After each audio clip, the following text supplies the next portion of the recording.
O Maré Feminina tá no ar e hoje o papo é surf e competição. Você sabe quem foi a primeira surfista profissional da história?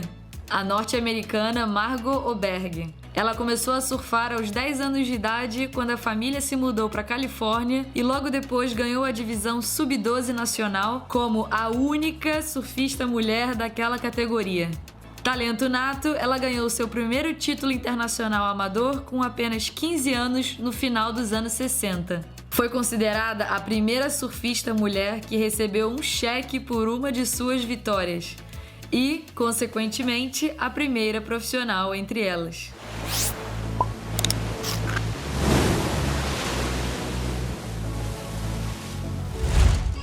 E aí, mulherada, tudo bem? Tudo. Olá, Cléa. Fala, Cléa. E para falar desse mundo competitivo, hoje quem entra na roda é a Lena Guimarães, do Stand Up Paddle Race, a longboarder Karina Abras e a surfista profissional Chantala Furlaneto.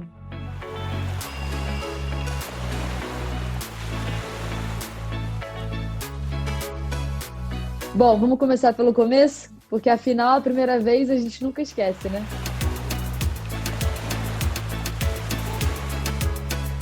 Kika, como é que foi a sua primeira caída no mar?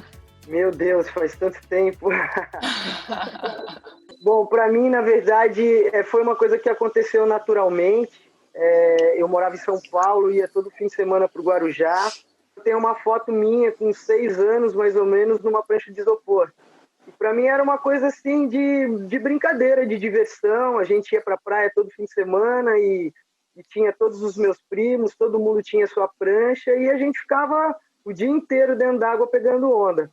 Ah, irado. E vocês, meninas? Eu comecei porque minha mãe sempre trabalhou na Praia Mole e é uma praia que o surf é muito presente, né? Então, ela trabalhava de ambulante e quando eu não estava na escola, eu estava na praia atrás dela. Comecei com 11 anos, eu comecei meio tarde, não foi muito cedo, mas foi amor à primeira onda surfar. E a Chantala falou que ela começou tarde, né? Acho que depende da perspectiva. Porque eu, na verdade, apesar de eu sempre estar em contato com o mar, sou de Niterói, que é um lugar que também respira muito surf. E aí, por influência do meu marido, o Américo, que sempre surfou, foi campeão master de longboard também, me botou para surfar, que era um sonho antigo. Comecei no longboard, né, assim, dropando uma onda ou outra, mas também foi paixão. E aí, depois disso, surgiu o stand-up. Só que o stand-up, na verdade, a minha categoria é o race, né, uma corrida. Ganha quem chegar primeiro. Então, a gente não precisa de performance em onda, de manobra, como a modalidade de vocês. Mas com o evoluir do esporte, as provas começaram a exigir que a gente entrasse e saísse pela arrebentação, às vezes mais de uma vez durante a prova. E eu tive que aprender a surfar e surfar numa prancha que tem 14 pés, né? Uau! Irado. E como é que foi a primeira experiência de vocês competindo? Bom, então, eu acho que eu sou a mais antiga aqui da galera, né? E a minha primeira experiência foi um campeonato de praia no Guarujá, onde só tinham 4 meninas. Eu devia ter uns 12 anos de idade e teve uma bateria só e eu ganhei esse campeonato. E assim, Chloé me conhece, eu sou uma pessoa muito competitiva e ganhar aquele campeonato para mim foi o máximo. Na época, É tipo um mosquito te mordendo, né? Pois é. E na época eu sempre gostei muito de esporte, né? E eu competia no Paulista de basquete. Então, para mim foi assim uma transição do basquete para o surf competitivo. E logo depois eu pedi para o meu pai para me levar para o Festival de Ubatuba, que era o brasileiro. Cheguei lá e conheci a Roberta Borges, a Tanira Damasceno, que eram umas gaúchas que eram da primeira geração de realmente competidoras. E aí eu fiz um segundo lugar logo atrás da Roberta. Aí a coisa não parou mais. Aí eu vim para o Sul, para os OP Pro, fui para Saquarema e desde então a minha vida se tornou a loucura dos campeonatos de surf. Eu lembro que Eu comecei a surfar e logo depois eu comecei a competir. Foi muito recente, assim. Eu nem sabia surfar direito, devia ficar em pé e na parede, olha lá. E eu lembro que eu competi num campeonato local da Barra da Lagoa. Tinham 3 meninas diferentes da Karina, eu fiquei em terceiro. Eu não ganhei, mas eu gostei muito da experiência de estar competindo, de ganhar um troféu. E fui buscando aos poucos esse passo a passo, né? Primeiro os campeonatos locais, depois eu fui pro catarinense, né? Depois fui pro brasileiro. A minha primeira experiência competitiva no stand-up, eu já tinha aí quase 30 anos, né? Porque eu conheci o esporte muito tarde e não almejava muita coisa com ele, não. Eu queria só praticar. Mas o Américo, meu marido, ele é profissional de educação física, técnico, meu técnico até hoje. Ia ter o Rei Rainha do Mar em Copacabana, ia ter categoria amadora. Eu lembro que eram 4 quilômetros. Ele falou assim, Lena, acho que você vai levar jeito para esse esporte, vamos treinar um dia e você vê o que você acha. E aí esse primeiro treino, tinha uma pedra assim da praia que a gente sai, e dali tinha 1 quilômetro. Ele falou, olha, vai remando daqui até ali sem parar. E ele foi na frente. Não deu 400 metros, eu parei, comecei a gritar. Falei, Américo, pelo amor de Deus, para, ó, não dá pra mim não. Cansei, parou, não quero mais. Mas aquilo ali foi o que a Cléia falou, é aquele mosquitinho que morde. Eu sempre gostei de competir, gosto desse universo. Todo esporte que eu me meti, eu praticava 1 mês, 2 meses, eu já estava competindo. E como é que foi o primeiro patrocínio de vocês? Meu primeiro patrocínio foi uma pastelaria. Que irado. Ele pagava as inscrições do meu campeonato e eu podia comer pastel de graça. Então eu saía do sul, ia correndo para a pastelaria e comia um monte de pastel. Aí logo depois eu consegui um patrocínio da 775, que é uma marca de São Paulo, e foi um patrocínio que eu posso dizer que foi assim quase que um casamento, que eu fiquei uns 20 anos patrocinada por eles. Eles me deram um super apoio. Na época o patrocínio era bem difícil e o dono da marca era um cara muito bacana e, cara, gostava bastante de mim. Foi um patrocínio muito importante para mim, numa época que poucas meninas tinham esse apoio. E para mim foi assim fundamental para eu conseguir levar a carreira adiante, e ainda mais num tempo que as mulheres não tinham visibilidade nem força nenhuma dentro do esporte. Eu fui uma empresa de calçado e de bolsa, na época ela era meio envolvida com esporte, que era do Rio Grande do Sul, e eu lembro que eu tinha uns 13 anos, assim. A gente ficou pouco tempo junto, mas eu acho que foi importante para o meu início, né? Para ter um apoio ali, principalmente na época que eu competia os campeonatos locais, que era tipo todo mês. Mas antes disso, ali quando eu tinha uns 12 anos, um cliente da minha mãe da praia, ele viu que porque minha mãe vendia sanduíche, torta integral de banana, e ele estava sempre na água surfando comigo. A partir desse momento, esse amigo da minha mãe começou a pagar toda a minha inscrição, hospedagem e transporte e alimentação. Daí eu lembro que eu anotava os custos, tudo direitinho. Eu acho que ele foi o meu primeiro patrocinador. Eu acho que começou assim, ele me ajudando. E depois eu tive patrocinadores que eu fiquei 12 anos, que foi a Umbongo e a Gulf. Eu fiquei bastante tempo com eles. E hoje eu tô com a Hang Luz. Mas o meu primeiro patrocinador, acho que foi esse amigo da minha mãe, que ele investiu no meu início, assim. Ele que me dava dinheiro para competir. Tinha uma competição aqui, que ainda tem até hoje, uma competição chamada Rei de Búzios, que é uma travessia.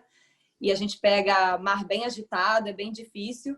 E a prova, ela era idêntica para homens e mulheres, né? Mesma prancha, largada no mesmo lugar, todo mundo junto.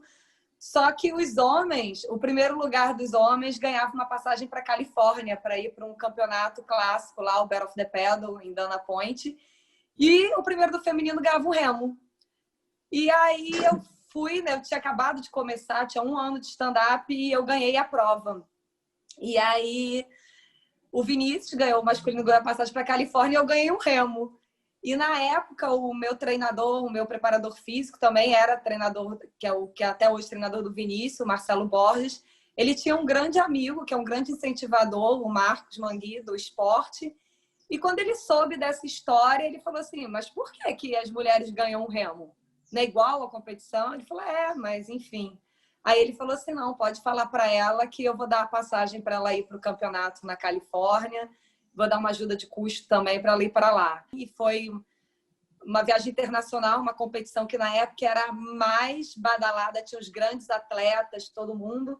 E acabei ganhando a categoria amadora lá. Essa primeira ajuda foi muito importante. Irado. Pô, pra mim, acho que o meu primeiro apoiador foi o Rico de Souza, que é uma lenda do longboard. E na época ele organizava o Petrobras Longboard Classic, que era o circuito brasileiro de longboard. E eu me lembro no meu primeiro ano de longboard, sempre tinha, o circuito terminava aqui na Praia da Macumba, no Rio. Aí eu me lembro do primeiro ano que eu fui, daí já tava a Karina destruindo, ganhando tudo, já tinha, tipo, eu ouvi todo mundo, falei, gente, que incrível, mas eu tô muito ainda além desse nível, tenho até medo de chegar para surfar com elas. E aí o Rico falou, não, no ano que vem você vai, então, eu te dou inscrição, você vai. Aí eu me lembro que na época, no quiosque dele, ele tava até com... Tava tentando, assim, pro verão fazer um sushi no fim do dia, assim, no quiosque, né? Então, durante a competição, tinha o sushi man lá fazendo, fazia o combinado. Aí eu me lembro que durante a competição ele foi e me deu um combinado para comer depois do campeonato. Eu falei, caraca, cara, ele me deu inscrição, ele me deu um combinado de sushi. Eu já tava assim no auge. E daí ele fazia as minhas pranchas, fez por alguns anos. E foi graças a ele assim que eu consegui começar mesmo nesse lado de competição. É uma lembrança até engraçada. E a gente falando, né? Vocês começaram, sempre tinha com certeza alguém que serviu de referência para vocês no começo. Então, qual foi a primeira referência feminina para vocês? Bom, para mim, no começo, para mim não tinha muita referência, porque era uma brincadeira, né? Mas eu comecei a ter uma referência depois que eu fui para aquele campeonato de Ubatuba, que eu conheci a Roberta e a Tanira, e elas eram mais velhas e viajavam sozinhas, e aí eu falei, nossa, cara, quero ser que nem elas, quero viajar sozinha, quero correr os campeonatos, e então eu acho que eu me espelhei bastante nelas. Eu venho da Barra da Lagoa, né? E a Jaqueline Silva é de lá também.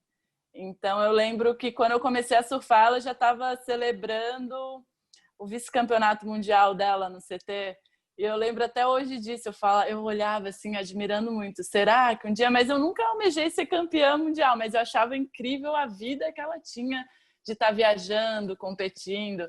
Então, com certeza, ali no início, apesar de hoje a gente ser grande, nós sermos grandes amigas, no início eu era muito novinha, muito criança. Eu olhava ela mesmo como uma grande referência, tipo, dá para sair daqui pro mundo, sabe? Para mim, a minha referência no Brasil é a Bárbara Brasil, a Babi, baiana, que quando eu comecei ela já super campeã. Eu acho que não tinha nenhuma prova de stand-up race que ela não tinha ganho. Ela sempre ganhava todas. Uma waterwoman, na verdade, tá aí arrasando hoje em dia no foil, não compete mais de race, mas enfim, surfa, nada, mergulha. Então, para mim, era uma grande inspiração. Fora da minha modalidade, eu também sempre admirei muito a Fernanda Keller, porque eu sou de Niterói, então, quando eu era mais nova, eu via ela treinando. E eu, como na minha juventude, assim, meu esporte não era um esporte de endurance, de resistência, eu achava aquilo incrível. Como que alguém podia fazer um esporte que você fica mais de 1 hora, 2 horas executando aquilo ali? E eu via a Fernanda Keller correndo para lá, para cá, pedalando. Então, uma atleta que até hoje se mantém num nível assim, inacreditável. Então, também foi uma figura que eu me espelho até hoje, porque a gente vê que não tem limite também para a idade aí, para se fazer o que gosta, enfim. Então, são algumas das, né? Bom, para mim, eu falei ali, mas eu me lembro desde da minha primeira competição, era Karina Abras, tricampeã brasileira. E sempre, assim, o estilo super radical. E eu via ela dando batidas que vários homens não davam. E eu achava aquilo incrível, porque para mim, no início, eu acho que o principal desafio para mim no longboard era como que o longboard nem cabia embaixo do meu braço. E como eu entrava na água e conseguia controlar a prancha de 3 metros. E daí eu via as meninas na época, a Kika, dando umas batidas assim alucinantes e sempre ali, tipo, fazendo baterias acirradíssimas. Eu me lembro que era sempre você, a Mainá Thompson aqui do Rio também, e a Angela Bauer. Então eu me inspirei bastante essas foram as minhas referências quando eu comecei. Em 2017, pela primeira vez na história, a WSL elegeu uma mulher para ser CEO, Sophie Goldschmidt, que estava à frente da entidade quando foi anunciada a recente conquista da igualdade de premiação entre homens e mulheres no Tour Mundial. No Brasil, a Brigitte Maier foi eleita a primeira mulher presidente da Abrasp no ano passado. Tanto lá fora quanto por aqui, isso aconteceu mais de 40 anos depois da realização do primeiro circuito mundial. Demorou, né?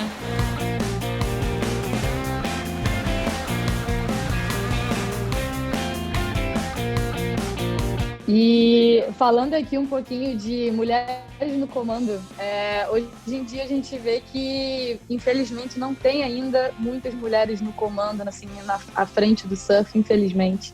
Mas eu queria saber de vocês, o que vocês acham se a gente tivesse mais mulheres em posições de poder, em associações de surf, isso ajudaria a diminuir um pouco a desigualdade entre o surf feminino e o surf masculino, ou se de repente vocês acham que teria que seguir um caminho à parte, fazer só o lado feminino e deixar o masculino para o lado? A minha opinião é sim e não, tá?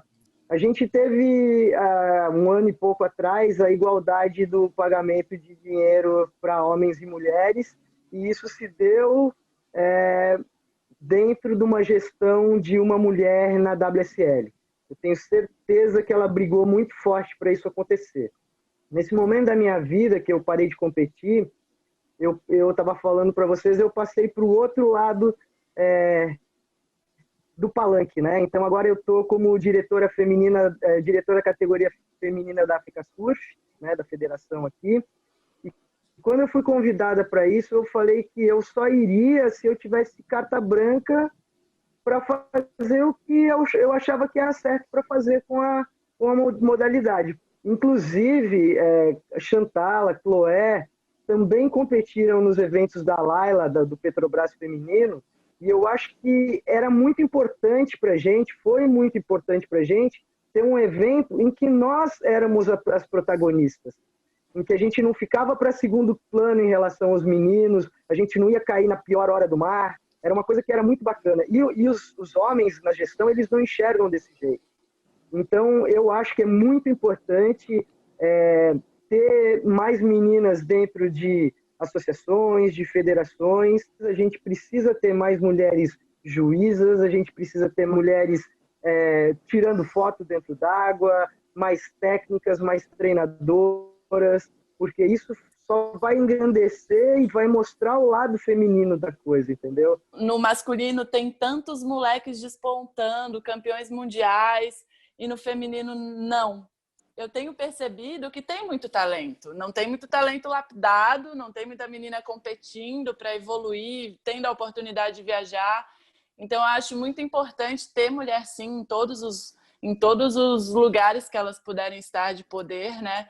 Ainda é um universo muito masculino. Eu sou a favor muito de ter nós mulheres nessas entidades que estão gerindo o esporte, e não de ter algo à parte. Eu acho que é preciso somar forças.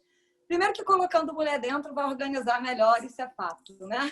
No stand-up, a gente, há 3 anos atrás, nós meninas nos unimos, nos mobilizamos e apresentamos uma proposta numa reunião durante o evento em que estavam 8 atletas do masculino também, presidente da entidade da Confederação Brasileira de Stand-up, apresentando que a gente não admitia mais ter uma premiação diferente, sendo que a gente pagava a mesma inscrição, competia o mesmo circuito, tudo igual. E o que fez mudar a regra e toda a tabela foi exatamente os homens virarem e falar, realmente, não está justo. Uhum. E uma coisa que na época me chamou um pouco antes disso, me chamou a atenção, que eu conversando com a entidade, falei sobre essa desigualdade. Sempre o argumento existem mais homens competindo do que mulher. Então, para o homem é mais difícil ficar em terceiro entre 100 do que para a mulher com 20.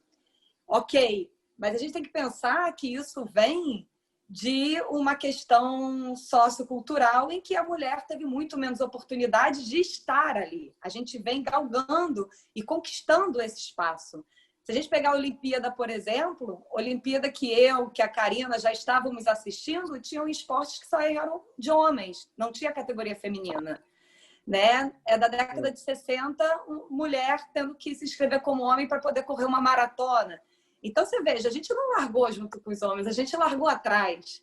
Então, normal que a gente não tenha o volume de atletas, ainda mais nos esportes de natureza, nos esportes que envolvem radicalidade, que é como o surf, o stand-up, que é mais seletivo ainda, mais masculinizado ainda pela sociedade. E, pessoal, eu acho que agora a gente está vivendo um momento que foi um divisor de águas na questão de o surf ter sido aceito para as Olimpíadas.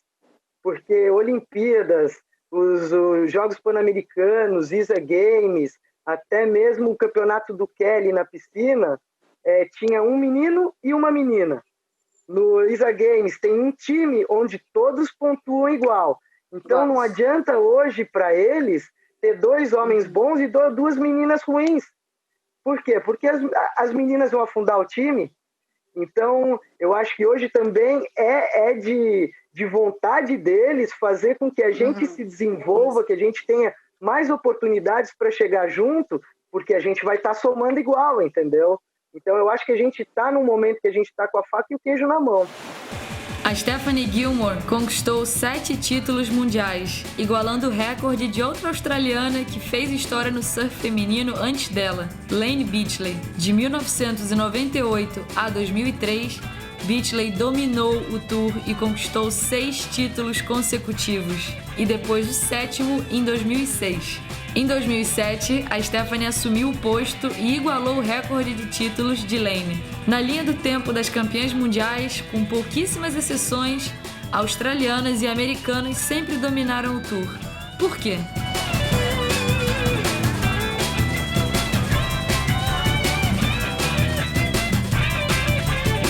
O que falta aqui no Brasil para as empresas chegarem com o mesmo nível de investimento que a gente vê no surf na Austrália e nos Estados Unidos, que são 2 grandes potências? Na verdade, eu não acredito assim que a gente vai chegar num patamar igual à Austrália e Califórnia, porque culturalmente a gente não é um país do surf, né, como eles são. Né? Então, mas eu acho que a gente tem grandes chances de melhorar muito. A gente está hoje em dia com a Brigitte Maier como presidente da Abrasp, né? Então, eu acho que aos pouquinhos a gente está galgando posições que a gente vai poder exigir mais para que a gente tenha uma visibilidade igual à dos meninos. Eu acredito muito que são as competições que pode dar visibilidade para esses atletas, para atrair essas marcas. Mas eu vejo muita menina competindo.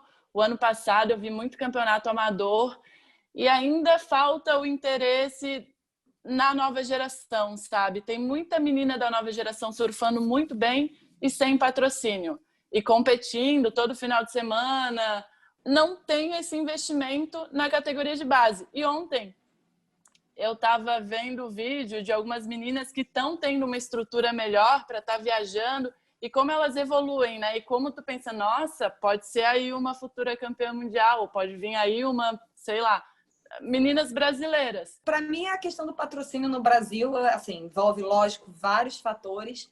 E aí não só para o surf, mas eu acho que para o esporte em geral, né? Tirando aí, e coloco mais, né? Nem só o futebol, né? O futebol de campo masculino, porque, né? É esse que tem a visibilidade. Mas eu acho que para os outros esportes falta um pouco disso. Dentro do poder público, uma organização das entidades para poder usar esses recursos que são destinados. Porque se a entidade não está organizada, não está com tudo em dia, não está atenta a prazos, perde oportunidades.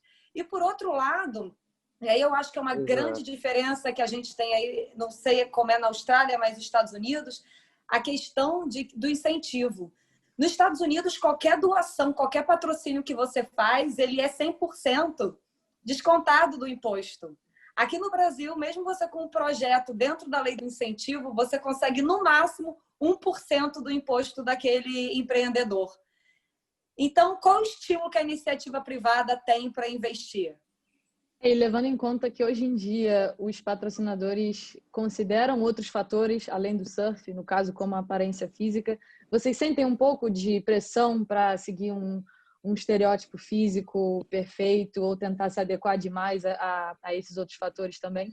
Eu nunca fui estereótipo do surf feminino. Uma coisa que acontece é que o Brasil ele sempre segue estereótipos de países que são modelos. Então, por exemplo, para o patrocinador, a menina tem que ser loirinha, de olho azul, ter uma aparência de surfista. Só que isso daí é uma coisa que, dentro do nosso Brasil, a gente tem uma miscigenação de raças. Verdade. Em que a gente não tem esse padrão de perfil de meninas. As poucas que tem, às vezes, não são as melhores. Então, eu acho muito errado a gente seguir esse padrão. Hoje em dia, o mundo está pedindo um pouco de mais representatividade de todos os lados, e eu acho que as empresas estão olhando um pouco mais para isso, mas eu sinto essa carência de investidores sérios olhando para o surf mesmo, para o surf em si, para o talento da menina, e não para todo, mas o contexto costuma ser o que eles acabam indo para o lado, acaba na balança, eu acho que é o que pesa mais para eles. Quando eu praticava esporte lá atrás, o resultado era o que mais contava, porque era o resultado que fazia você aparecer no jornal local, numa revista, era o seu resultado. E hoje em dia eu vejo que se dá um peso muitas vezes maior do que o resultado esportivo daquele atleta, a sua presença nas redes sociais. Então, quem se faz presente ali realmente leva uma vantagem. A marca quer um atleta que saiba dar uma entrevista, que saiba se posicionar, que tenha uma postura dentro do evento. Isso tudo sempre fez parte e ainda faz.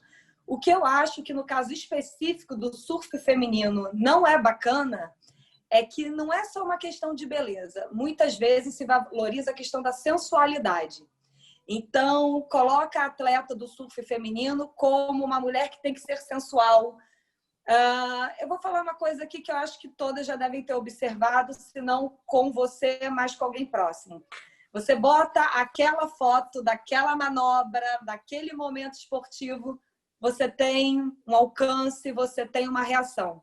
Se aquela foto for de biquíni, fazendo nada, ela tem uma reação muito maior. Uhum. E não adianta, as redes sociais trabalham com matemática, para ela aquilo tá mais sucesso, ela distribui mais, quem faz mais isso é mais distribuído, tem mais alcance, e para o patrocinador aquilo significa mais dinheiro. É complicado porque se é da pessoa, se ela se sente bem, se ela gosta de se mostrar assim, se essa é ela, não há problema nenhum. O problema é para aquela menina que ela não é assim, mas ela se sente pressionada a se moldar para isso, porque senão ela não vai conseguir um patrocínio, não vai conseguir ter um apoio, não vai conseguir competir, que é o que ela quer. Então, eu acho isso muito cruel, na verdade, atualmente, como isso funciona. Não, eu acho que você tocou num ponto super importante, que é muito da liberdade da pessoa. Se ela quer seguir por esse lado e ela se sente confortável com isso, sim, mas eu acho errado exatamente como você falou, como isso se tornar uma regra de que toda surfista mulher tem que seguir nesse estilo de quem tiver o biquíni menor aparece, porque destoa completamente da imagem que várias pessoas vêm tentando construir de que é uma categoria, é um esporte profissional como todos os outros. Exato. Muita gente acha que é só surfar por muitas horas por dia para ser um bom surfista profissional. Mas o treinamento evoluiu com o esporte e hoje em dia envolve muito mais que isso. Institutos como o do Medina e lá fora as piscinas de ondas, por exemplo, já fazem parte de uma estrutura que não tínhamos antes. Além do coach, tem preparador físico, nutricionista, psicólogo e toda uma equipe por trás de um atleta, trabalhando para que ele atinja seu potencial máximo.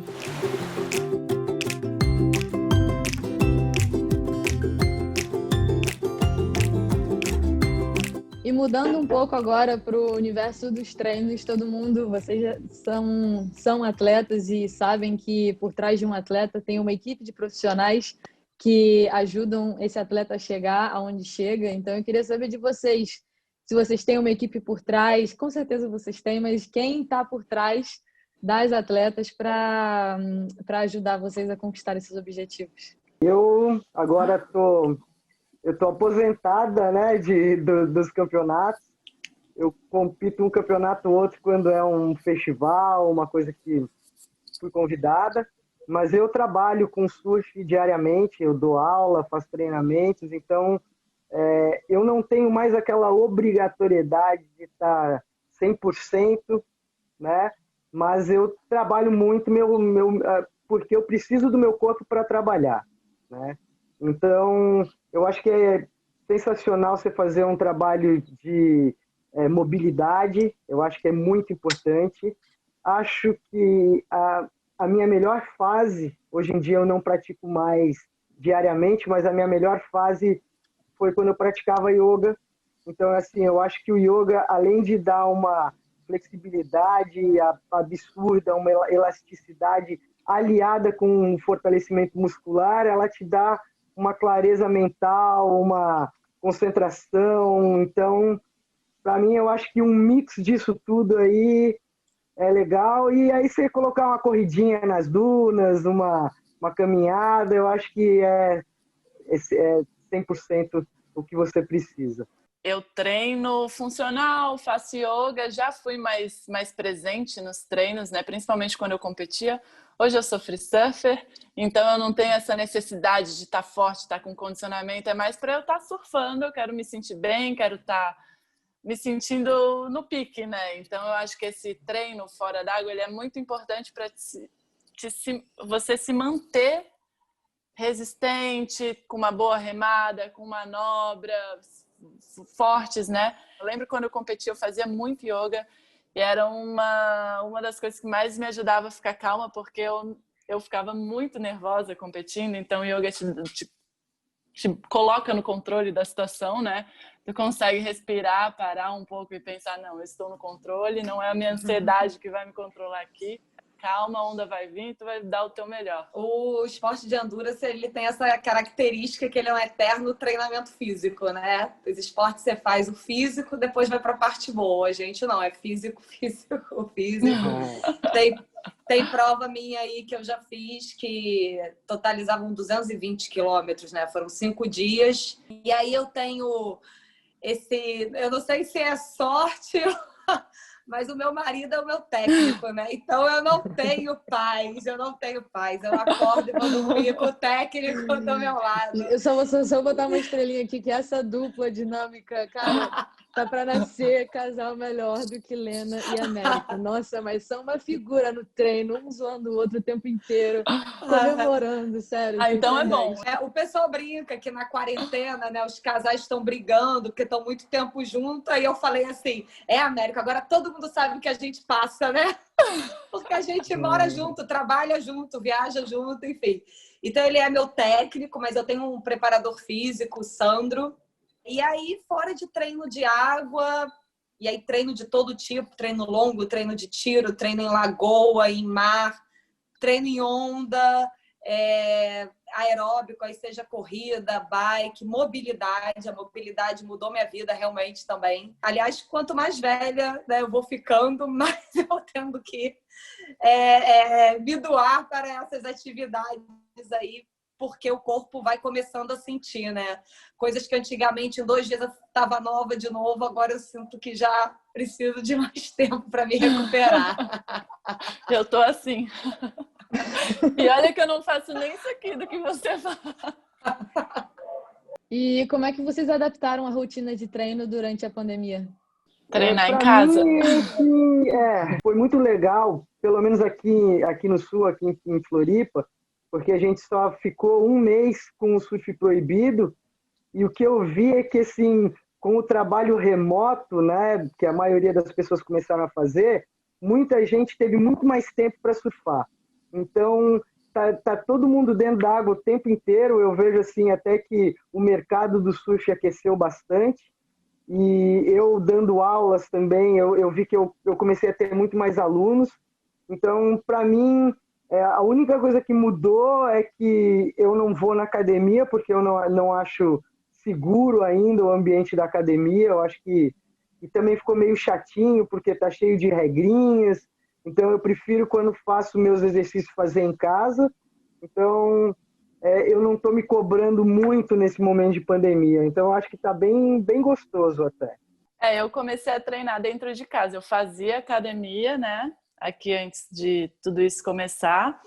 Da academia até fechou por um tempo agora que abriu, mas eu não pretendo voltar, não me sinto segura ainda. E comecei a fazer muito meditação, yoga, alongamento. Eu nunca gostei de alongar. Eu comecei a fazer isso no início, a gente fica um pouco mais, o que está acontecendo no mundo, né? Eu fiquei bastante ansiosa no início. Aqui onde eu moro, em Arraial do Cabo, ficou pouquíssimo tempo restrito a questão de esporte individual na água. Então, eu fiquei pouco tempo sem poder ir para a água. E aí a minha rotina de água, na verdade, ficou normal, porque onde eu remo, minha prancha é guardada em casa, eu vou sozinha ou com o meu marido.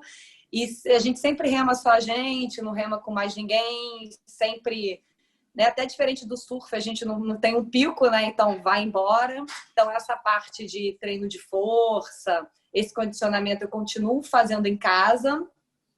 Corrida, sim, voltei para a rua. Eu tenho uma vantagem de morar numa cidade pequena, calma. Meninas, segura aí um pouquinho que eu vou conversar com a Tainá Hinkel e a Bela Nalu sobre nova geração e já volto para propor um desafio para vocês.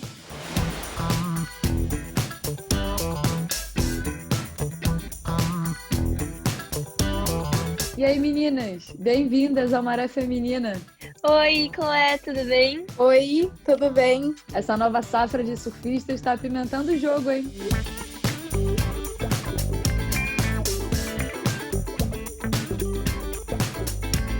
Quais são os nomes no nível internacional que inspiram essa geração de vocês? Eu olho bastante para as meninas do WSL, porque você sempre vai olhar para elas e vai falar, eu queria muito estar no World Tour e surfar bem como elas e dar as manobras que elas dão. Mas as que eu me inspiro mais assim é a Stephanie Gilmore, a Carissa Moore, a Tati West e eu gosto muito, muito, muito da Lake Peterson. Boa. E qual delas te inspira mais para fazer determinada manobra? É a Stephanie Gilmore, porque ela tem um estilo que ninguém tem. E desde pequena eu surfo com o joelho meio para dentro e ela também surfa. Daí todo mundo falava, você tem a base parecida com a Stephanie Gilmore. Daí eu me animava mais ainda. E ela é uma das que eu mais me inspiro, assim, ela dá as manobras muito fortes, mas de aéreo, assim, a Carissa também tá dando alguns muito irados. E pra batida mesmo, assim, saindo muita água, é mais a Carissa mesmo. Para mim, a Stephanie também é uma inspiração muito grande. O estilo dela é lindo mesmo. E ela é muito agressiva também, então acaba juntando as duas coisas bem. Sim. Eu gosto bastante do surf da Kira, da Alissa. Tem muita menina. É muito difícil de dizer. Tem muitas que estão competindo comigo no WQS, a Gabriela Bryan, tem várias assim que são muito boas. Eu gosto bastante do surf da Carissa Moore, eu acho que é uma das melhores surfistas do mundo e eu me inspiro bastante nisso, então eu tento, agora ultimamente inovar as manobras, estou tentando bastante e, enfim, radicalizar o máximo possível, né, que é assim que está evoluindo o surf. E me conta de alguma bateria que é inesquecível para você. Eu acho que uma bateria, assim, que não foi bem, como que eu poderia dizer, uma bateria diferente, assim, né? Que foi na piscina do Kelly, quando eu competi representando o Brasil, né? Com todos os melhores do mundo lá no Founders Cup. Acho que foi uma bateria, assim, inesquecível. Foi diferente, né? Mas, com certeza, foi uma bateria que eu vou lembrar pro resto da vida e um campeonato em si diferente, né?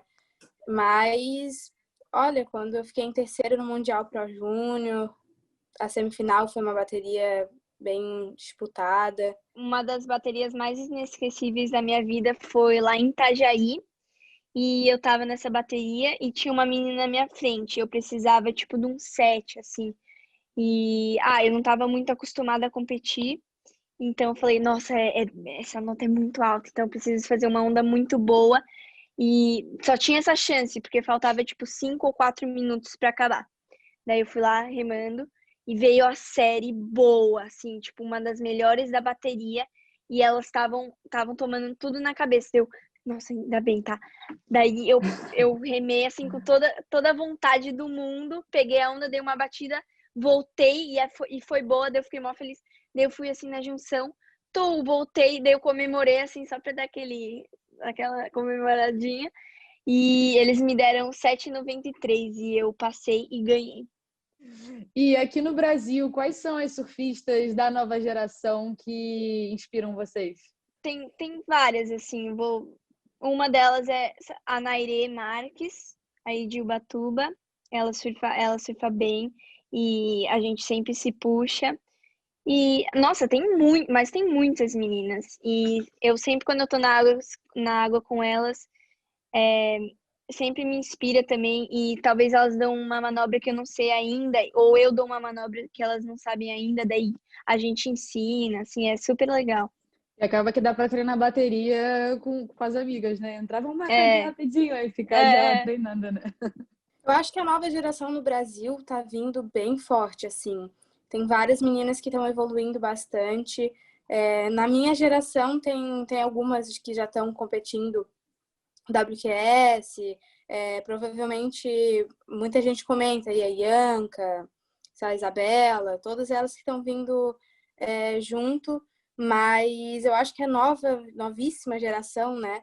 Tá vindo com bastante meninas. Daqui uns 5, 10 anos vai estar praticamente impossível, assim, o circuito. E vocês duas iniciaram no surf muito novinhas com o apoio da família. E para vocês, qual é a importância da família? Família é tudo, né? Além de ser a nossa base para qualquer coisa, independente do esporte ou não, ter o apoio, o incentivo da família faz toda a diferença para a gente poder viajar ao mundo, né? Tranquilo e tá naqueles dias que você acaba perdendo um campeonato importante ou você tá tendo uma vitória importante, tem a sua família lá apoiando e você faz de alguma forma o seu melhor por eles também, né? Porque eu comecei a surfar por incentivo do meu pai desde bebê, de fralda, já em cima da prancha. E Eu hoje em dia também. a minha família é super ativa na minha vida. Então, meu pai é meu empresário, meu treinador, torcedor, carregador de prancha. Eu imagino que por aí deva ser também assim, né? Seu pai é super presente, está sempre com você nas Com competições, né? certeza. Sim, meu pai viaja o mundo comigo, ele larga tudo e faz as coisas comigo. Ele faz as minhas pranchas, ajuda em questão de patrocínio, enfim, tudo. Tem um empresário também, mas ele dá uma força e, além de tudo, é meu pai, meu técnico e acompanhante, parceiro, tudo, né? desde que eu sou pequena, né? Tipo, muito bebezinha. Meu pai surfa faz muitos anos, mas desde que eu sou bebezinha, ele sempre me levava pra praia. E eu realmente comecei a ir na prancha quando eu tinha, tipo, 1 ano, assim, mal andava. E a gente, 2 anos, assim, ele me levava no stand-up, a gente já ia na onda. Daí eu fui crescendo, ele foi me botando em pezinha. Daí depois eu ia aqui no ombro dele. E agora, até hoje, ele tava ali na praia me filmando e ele falou que chorou de felicidade que eu tava surfando e que eu tava treinando bastante. Então, ele sempre me apoia. E minha família inteira também. Minha mãe sempre me filma, vai sempre na praia com o Zai, me vê. É muito. É tipo, tá o surf no sangue, assim.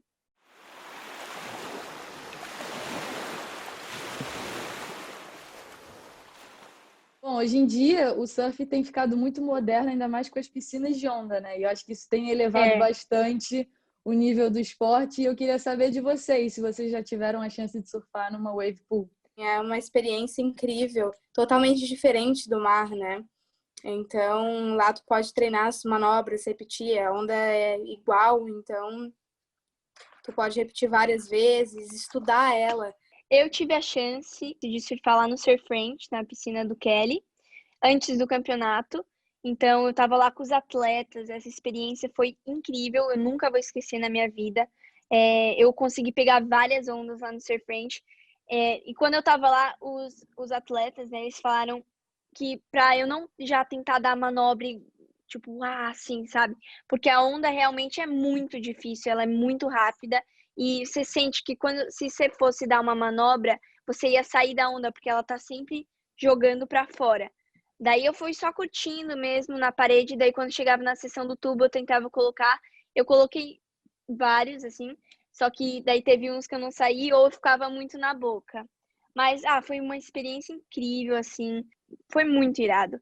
E daí, no caso, tem alguma manobra específica que você acha que é mais fácil de treinar numa wave pool, ou todas as manobras são perfeitas para serem treinadas na piscina?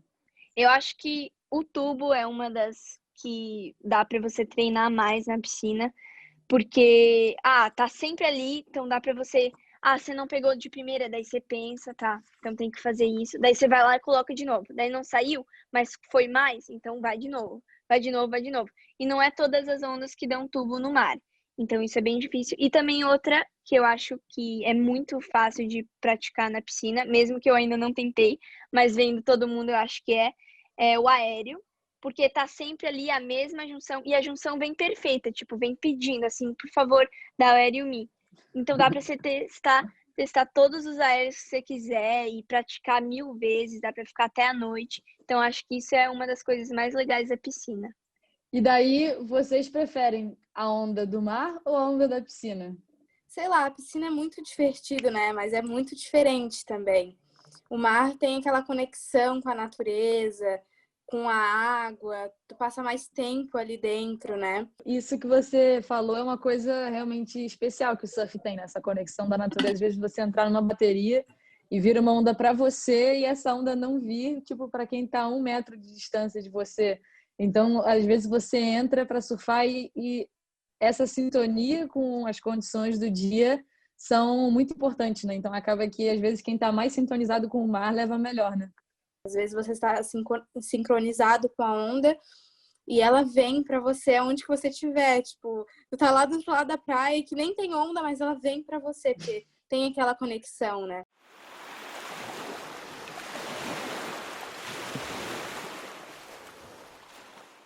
E qual o pico favorito de vocês aqui no Brasil? Nossa, tem vários, realmente tem vários.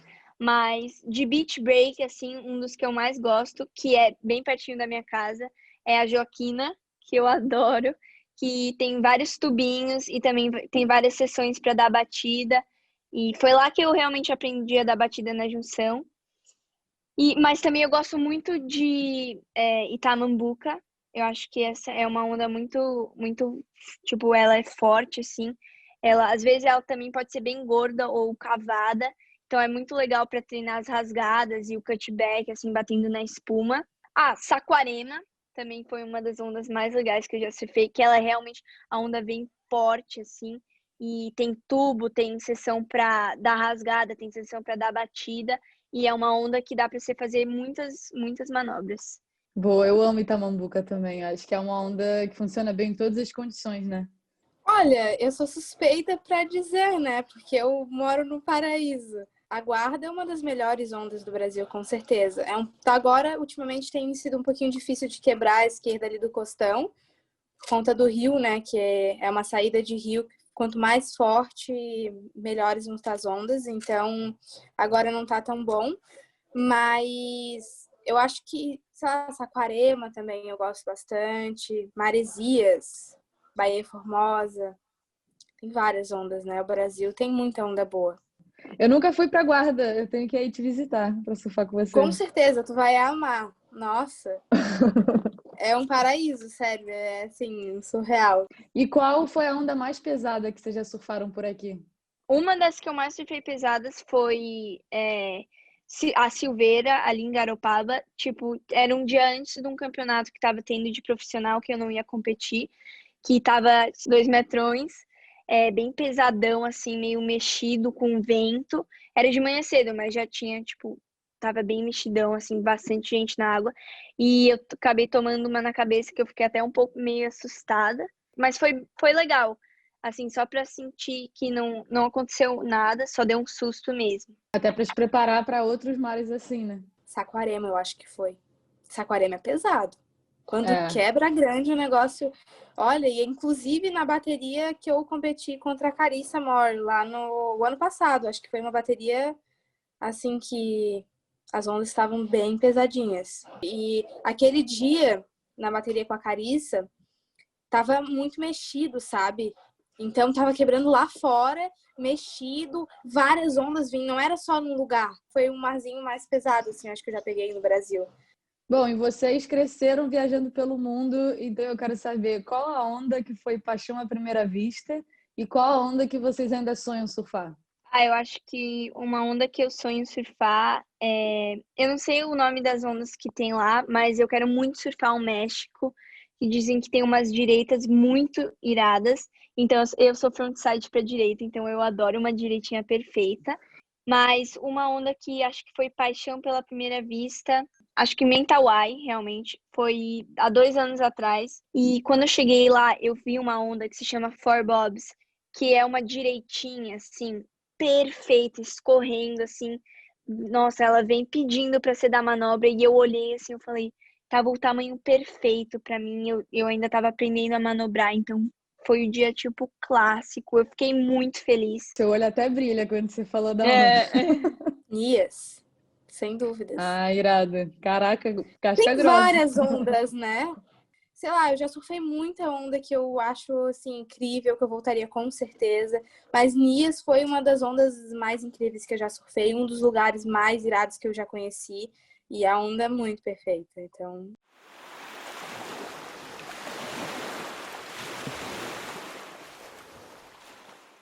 E falando um pouquinho de futuro do surf, que vocês estão muito bem inseridas, né, e representando o Brasil muito bem, vocês acham que é uma tendência agora das meninas cada vez mais novas entrarem no circuito mundial? Eu acho que definitivamente sim, porque cada vez está tendo mais meninas e daí as mais novas veem elas e querem ser igual a elas. Então, sempre tá cada uma puxando o nível, sempre. E ainda mais com as piscinas. Se você mora perto de uma piscina de onda, você pode treinar. Então, acho que definitivamente vão entrar mais cedo. Com certeza. E no longboard é a mesma coisa. Quando eu comecei a surfar e competir de longboard com 12, 13 anos, eram pouquíssimas meninas mais novas, eram sempre meninas mais velhas, mas hoje em dia tem muita menina de 13, 14, 15 anos que está surfando muito bem, você fica de boca aberta, porque acho que acaba abrindo oportunidade, né, para essas meninas, com mais competição, mais espaço para as meninas, né? Antigamente não tinham muitas meninas, nem muito incentivo, né? Por um período teve e agora tá voltando com muita força esse incentivo de competições. Talvez ainda precise um pouco mais de patrocinadores, mas já tá tendo, sabe? Acho que foi muito importante o surf em si, não só para as meninas, mas a visibilidade que o surf ganhou depois do primeiro título do Gabriel. Eu acho que isso daí mudou muito a cabeça de muita gente, sabe? Então, eu acho que só tende a crescer e as meninas estão vindo com potencial total, assim. E, na opinião de vocês, qual a importância de organizações como o Instituto Gabriel Medina para ajudar a evoluir nessa nova geração de surfistas? Eu acho que esses institutos são muito importantes para todo mundo, e ainda mais se você quer ser competidor, porque você está sempre competindo, tem muitas crianças ou adolescentes que estão surfando e sempre querendo surfar um melhor que o outro, e só você estar no meio disso, eu acho que é muito importante. Além de inspirar, né, que tem aquela coisa do Gabriel, então, nossa, o cara é 2 vezes campeão do mundo. E todas as pessoas que entram ali, crianças, adolescentes que entram ali, têm talvez o mesmo sonho dele. Então, tem já aquela inspiração mais perto, né? E, Tainá, para você, quem vai ser a próxima campeã do mundo? Então, a Carissa é uma das melhores surfistas do mundo para mim. Eu sou muito fã dela. Eu acho que ela vai ser a campeã do mundo. É bem difícil falar, mas eu acho que quem tá surfando muito agora realmente é a Caroline Marks. Eu acho que ela tá com um surf muito forte. Ela é novinha, né? Então, e só vendo o surf dela, parece que ela já tem muita experiência e ela dá umas manobras que você fica tipo, como assim? É igual, nossa, tipo, perfeito, assim. toda a técnica que ela tem e o jeito que ela troca a rabeta com o bico, assim, é tudo impecável. Então, eu acho que ela tem uma boa chance de ser campeã mundial. E qual a meta de vocês como surfista? Minha meta, eu acho que é ser campeã mundial, realmente. E acho que só você ter essa sensação de você falar, nossa, eu sou campeã mundial, eu sou a melhor do mundo, deve ser muito legal. Eu quero ser campeã do mundo. Essa é a minha maior vontade desde que eu comecei a surfar. E também fazer parte das Olimpíadas. Isso daí, com Boa. certeza, são as duas respostas que já tá no coração. Faz muito tempo. Boa, e tem tudo para conquistar. E você já sentiu alguma vez que entrou no mar algum preconceito por parte das pessoas que estavam na água por você ser menina e por ser nova? Por ser nova, eu acho que não, porque eles ficavam até, nossa, essa menina nova tá surfando, mas por ser menina, eu já senti sim. Muitas vezes no mar, eu já caí, eu era a única menina e eu ficava até impressionada, tipo, nossa, eu sou a única menina e todo mundo ficava meio que olhando assim, tipo, o que você tá fazendo aqui, assim, e eu ficava me sentindo muito mal, mas eu sempre tentava pensar que, é para eu evoluir, então vou focar mesmo no meu surf e mesmo não ligar muito, porque cada vez está tendo mais meninas. E eu realmente fiquei muito feliz quando eu cheguei aqui em Bali, porque o primeiro dia que eu caí, tinha umas 15 meninas e mulheres na água. Então eu falei, nossa, realmente o surf está trazendo mais mulheres cada vez mais, e isso é muito irado. Sim, e isso que você falou de ser a única menina, acho que muita gente passa por isso e acaba que cabe a você ver se isso te motiva ou se isso vai te botar para baixo, né? Teve uma vez que eu tava surfando aqui no Rio, eu era a única menina e a única de longboard na água, então todo mundo olhando meio torto assim. E só que para mim eu já acostumei com isso, né? Então para mim, cara feia para mim é fome. Então eu continuei treinando, focada ali em pegar as minhas ondas e aí depois entrou uma menina de pranchinha, e ela falou, nossa, eu tava aqui na areia olhando o mar, e aí eu não vi nenhuma menina, eu tava meio assim de entrar na água sozinha, mas aí eu vi você, a única mulher aqui dentro d'água e quebrando. Eu falei, não, eu vou entrar ali do lado dela, vou ficar, você me inspirou a entrar na água, e acaba que uma puxa a outra, né? Eu acho que é muito legal, tipo, você tá sempre puxando uma com a outra. Né? Igual você falou, você tá na água, assim, você fica meio, nossa, eu sou a única menina, podia ter mais uma. Daí quando entra, você realmente parece que dá uma felicidade, assim, você tá surfando, tem menina na água, bora quebrar tudo. Então, é muito legal isso. Bom, chegou a hora do aguardado desafio aqui no Maré Feminina. E nele a gente volta a falar sobre a história do surf.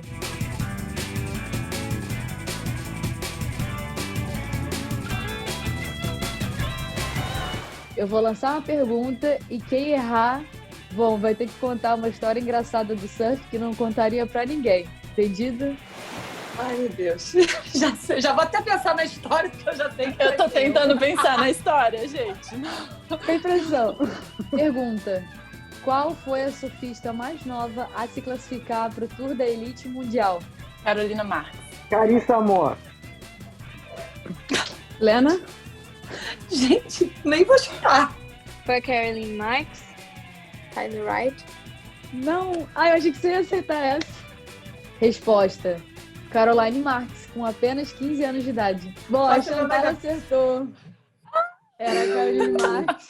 Aê! Hoje eu creio que ia ouvir uma história engraçada sua. É que eu lembro o dia que ela entrou, todo mundo, todas os, tipo, o WSL, tudo postando Youngest Girl pra entrar no WSL. Eu fiquei, nossa, que incrível, né? Uma menina tão nova, então eu também consigo. E eu fiquei super feliz, assim. E esse dia realmente eu não esqueço. História engraçada? Que você tenha, assim, vergonha de falar, ou que você não tenha contado pra muita gente, alguma roubada do surf. Uma vez eu tava entrando no mar em Rock Point, no Hawaii. E aí eu tava com muito medo, eu tinha 10 anos de idade, minha primeira vez no Havaí. E aí o mar tinha, uns 2 metros de onda, 1,5 metro, não lembro exatamente. Mas eu tava entrando e meu pai tava indo na frente, tinha que se jogar, né? E eu fiquei com muito medo. E meu pai tentou mais 5 vezes. Eu falei, não, pai, não quero. Eu queria entrar no mar, mas eu não queria me jogar ali, que eu tava morrendo de medo e tal. E aí ele pegou e se jogou. E eu peguei e me joguei atrás. Veio uma série e comecei a berrar, pai! Na frente de todo mundo. O crowd inteiro do Hawaii me olhando assim, eu, pai! Me ajuda! Assim, eu não podia ter errado pra ter que contar essa, mas tudo bem.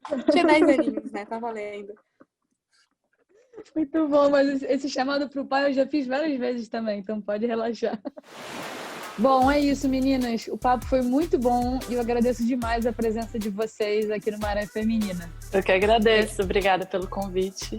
Muito obrigada, valeu pela entrevista. Muito, muito obrigada. Eu amei participar. Obrigado. Pô, foi muito bom falar com vocês. A Lena eu não conhecia pessoalmente, mas conheço o Américo muito bem. Chantalinha conheço desde pequenininha. Desde pequena. Eu ia no seu surf treino, você lembra? Pois é, lembro sim. E a Chloé, Baby Dragon, mora aqui, ó, no meu coração. Obrigada pelo convite, Chloé. Sempre um prazer estar com você. Saudades aí dos campeonatos. Meninas, adorei aí conversar com vocês. Obrigada mesmo. Muito obrigada, meninas, por dividirem um pouco desse universo com a gente. O papo foi ótimo, mas eu tenho que me despedir. Continue ligado no Maré Feminina, aqui no YouTube e no Spotify do canal Off. Valeu e até semana que vem. Eu não tinha experiência nenhuma em prova com arrebentação e o mar estava muito pesado. Eu passava, a arrebentação caía. Aí vinha me arrastando de volta. E o pia, que estava do lado, foi enchendo. Aí cada vez que eu conseguia passar a mão, eu todo... Aí quando eu caía, eu E foi. Foi uma questão de honra que eu falei assim, eu vou aprender a fazer isso, eu vou aprender.